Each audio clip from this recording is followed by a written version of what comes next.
Hello students, कैसे आप लोग। उम्मीद है आप लोगों ने मेरा पिछला वीडियो देख लिया था और समझ भी चुके होंगे किसके बारे में। The logic behind finding the misstatements, किसके बीच में, कैश बुक और पासबुक के बीच में। तो अब आज हम क्या सीखने वाले हैं। आज आपको स्क्रैच से नहीं करना, आज आपको करना है जो ऑफिशियली आपको, चाहे सीबीएसई हो या आईसीएसई बोर्ड हो या बीकॉम बीबीए या सीए सीएस, कुछ भी हो, उन सब में पहले से ही परोसा होगा ये चीज। यानी कि आपको आइडेंटिफाई नहीं करनी कि गलतियां कैसे हुई है। जो हमने पिछले रन किया था, आपकी बार गलतियां आइडेंटिफाई कर दिया हुआ है, आपको तो केवल प्लस या माइनस करना है। पर यहां पर भी एक हल्का सा आपको एक्टिविटी करनी पड़ेगी और वह एक्टिविटी अब मैं आपको सिखा रहा हूं। सबसे पहले आप ये चेक करेंगे कि आपको बनाना क्या है। बनाना क्या है हमें कैसे पता। या तो पहला स्टेटमेंट पढ़ेंगे क्वेश्चन के, balance as per cash book, या फिर लास्ट में लिखा होगा बैलेंस एज पर पासबुक, या बैलेंस एज पर पासबुक, या balance as per cash book. ये फिगर विद फिगर ये आपको पहले गिवन होगा। ये गिवन नहीं होगा, ये तो हमें पता करना है, ठीक है ना। ये आपको पता करना है। मैंने फॉर्मेट पहले तैयार कर दिया और आपके पास डिस्क्रिप्शन में क्वेश्चन आ रहा है, ठीक है ना। कुछ बातों को ध्यान रखना है। पहली बात, आप मेरे इन दोनों हाथों को देखिए और इसमें से मैं एक में पासबुक रख लेता हूं। तो ये हाथ मेरा पासबुक का है और एक खाली हाथ मेरा कैश बुक का है। मैं इन दोनों हाथों को ही मैं ऐसे मूवमेंट करूंगा। ये मूवमेंट अगर आपको समझ में आ गया तो आपको सब कुछ समझ में आ गया है। क्लियर, बात समझ में आ गई। This is my cash book and this is my passbook. So मेरा पहला स्टेटमेंट है balance as per cash book. यानी कि हम बना क्या रहे हैं, हम बना रहे हैं कैश बुक। क्लियर, पहला क्वेश्चन, पहला पार्ट। दूसरा, अब क्वेश्चन को पता कीजिए कि पहली गलती कहां हुई। ये पहली गलती कहां हुई कैसे चलेगा। या तो कैश बुक में होगा या पासबुक में होगा। कैश बुक में कौन सी गलतियां होंगी। ऑब्वियसली जब आप चेक फाड़ेंगे, तो जब चेक फाड़ते हैं तो फिर सबसे पहले किसको पता चलेगा। ऑब्वियसली आपको पता चलेगा। आपका मतलब आपके पास क्या है, कैश बुक। तो यानी चेक इशूड या चेक जमा करने के लिए बेटों को भेजा या किसी नौकर को भेजा, किसी एम्प्लॉय को भेजा। तो यानी दोनों केसेस में सबसे पहले आपको पता चलता है और आपका मतलब पहला असर कैश बुक। हमें क्लियर। तो फिर बैंक के लिए पहला असर क्या होगा। अरे बैंक जब ब्याज लेगा या ब्याज देगा या इंटरेस्ट चार्ज करेगा, फोन तो नहीं करेगा, वो सीधे काट लेगा, सीधा दे देगा। यानी कि जो बैंकिंग ट्रांजैक्शंस होंगी जो बैंक से रिलेटेड है, वो पहला असर कहां पड़ेगा, पासबुक में। और जो आप कर रहे हो उससे पहले से कहां पड़ेगा, कैश बुक में। तो आप क्या करते हो, आप चेक फाड़ते हो या चेक जमा करते हो। तो ये दोनों केस में आपका यानी कैश बुक पहला असर पड़ेगा। तो सवाल क्या है, पहला स्टेप देखिए लिखा हुआ है। पहला स्टेप हम क्या बना रहे हैं, व्हाट वी आर मेकिंग। दूसरा स्टेप, पहला असर कहां पड़ा और असर क्या पड़ा, ठीक है ना। तीसरा स्टेप, हम क्या बना रहे हैं और जो बना रहे हैं उसे दूसरे के बराबर करो। ये इंपॉर्टेंट है। जो बना रहे हैं उसे दूसरे के बराबर करो, जो बना रहे हैं उसे दूसरे के बराबर करो। यही आपका solution. So here we are starting. देखिए पहला, balance as per cash book को सोचना नहीं है। अगर कैश बुक लिखा हो या पासबुक लिखा हो, कुछ भी लिखा हो, पहला प्लस में ही आएगा। तो balance as per cash book हो या पासबुक हो, ये प्लस में ही आएगा। दूसरा स्टेटमेंट है चेक्स डिपॉजिट। ये लाइन लिखा होगा, देखो नीचे लिखा हुआ है checks deposited but not credited. मतलब कितने का, 9,000 का। Checks deposited but not credited, किसी ने मुझे चेक दिया कि सर ये आपके पैसे, यानी कि बहुत बढ़िया बात है, मेरी फीस मेरी इनकम, पैसे ना दे के कह दिया चेक दिया। तो चेक किसी और का आया और मैंने किसी के हाथों, बेटे के हाथों, एम्प्लॉय के हाथों, मैंने क्या कहा, इस चेक को बैंक में जमा कर दो। भाई जब चेक आया तो मैं तो कंफर्म हो गया था ना, पहला असर किसने पड़ा, मुझे पड़ा। मैं तो कंफर्म हो गया पैसा अब तो आ ही जाएगा। तो मेरा जो कैश बुक है वो क्या हो गया, बढ़ गया। पर जब बेटा गया और बैंक में जमा करने गया तो बैंक बंद हो गया, या बैंक का वो जो लॉकर या वो जो बॉक्स होता है जिसे डिपॉजिट करना था वो डिपॉजिट तो हुआ, लेकिन उस दिन वो क्लियर नहीं हुआ। अगला दिन क्लियर होगा, छुट्टी थी, उसके अगले दिन वो भी छुट्टी, 4 दिन की छुट्टी। तो 4 दिन छुट्टी में हुआ क्या, हुआ ये, मैंने अपने कैश बुक को बढ़ा दिया, क्योंकि मुझे तो पता था कि पैसा आ ही जाएगा।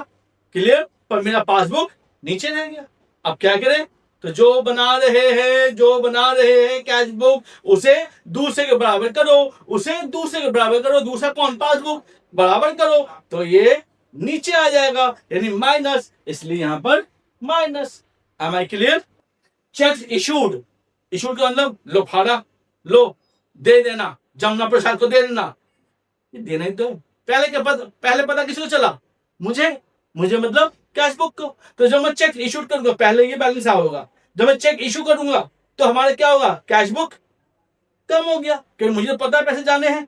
पर पैसे कहां जाएंगे? पासबुक से जाएंगे ना। क्लियर ना? बैंक से जाएगा। पर बैंक में तो अभी तक चेक पहुंचा ही नहीं है, तो यानी कि हमारा कैश बुक कम हो गया। हम क्या बना रहे? हम कैश बुक बना रहे।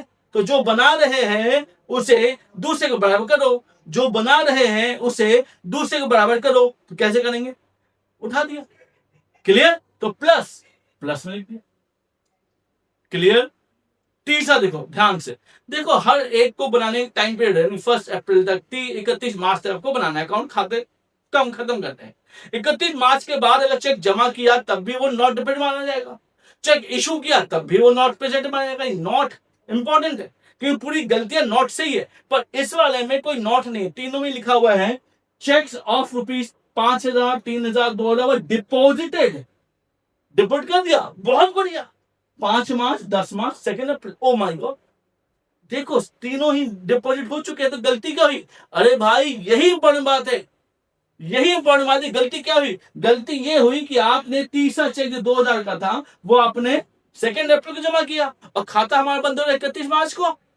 तो डेट के बाद अगर प्रेजेंट करोगे या डिपॉजिट करोगे तो क्या हो जाएगा? वो नॉट। तो गलती किससे हुई? गलती हुई इस 2,000 से, डिपॉजिटेड। बाकी की रणनीति वही है। डिपॉजिट का मतलब क्या हुआ? हमारा कैश बुक बढ़ जाएगा। लेकिन हमने तो 2,000 चेक अभी तक 31 तक डिपॉजिट हुआ ही नहीं। तो यानी कि हमें क्या करना है? जो बना रहे हैं उसे दूसरे के बराबर करो, जो बना रहे हैं उसे दूसरे के बराबर करो। तो क्या करेंगे? नीचे ले आए, यानी कि माइनस, है ना? माइनस। Got it? लास्ट दो एंट्री देखते हैं। बैंक चार्जेस पर नॉट रिकॉर्डेड। कौन रिकॉर्ड करेगा? अरे हम रिकॉर्ड करेंगे, पर हम रिकॉर्ड किया नहीं, हमें कैसे पता चलेगा बैंक ने चार्ज कर लिया? वो तो ऐसे मिला है टूं टूं, और तब पता चलेगा बैंक ने चार्ज कर दी। तो अभी तक टूं टूं आया नहीं है, टूं टूं आया भी होता हमने सुना नहीं।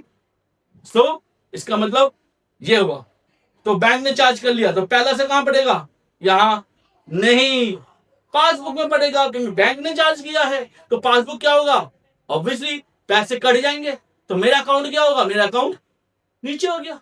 हम क्या बना रहे? Cash book. तो जो बना रहे हैं उसे दूसरे के बराबर करो, जो बना रहे हैं उसे दूसरे के बराबर करो। क्या करेंगे? नीचे, यानी कि माइनस लिख दिया। क्लियर? बैंक ने गलती से wrongly debited by bank, bank ने गलती डेबिट कर दिया, गलती से डेबिट। बैंक का डेबिट करना मतलब माइनस, ठीक है ना? आपके इसमें आता है ना, your account has been credited, कितनी खुशी की बात होती है, पैसे आ गए, बल्ले बल्ले। पर यहां पे क्या हो गया? डेबिट हो गया गलती से। दिक्कत की बात नहीं, बाद में ठीक हो जाएगा, पर अभी तो दिक्कत आ गई ना, बैंक ने गलती डेबिट कर दिया। तो ये है, तो पहला से कहां पड़ेगा? कहां? पासबुक पर। तो डेबिट कर लो, पासबुक कम हो गया, हमारे अकाउंट से पैसे चले गए। क्लियर? हम क्या बना रहे? Cash book. तो क्या करेंगे? जो बना रहे हैं उसे दूसरे के बराबर करो, ये नीचे कर दिया, यानी कि माइनस। क्लियर?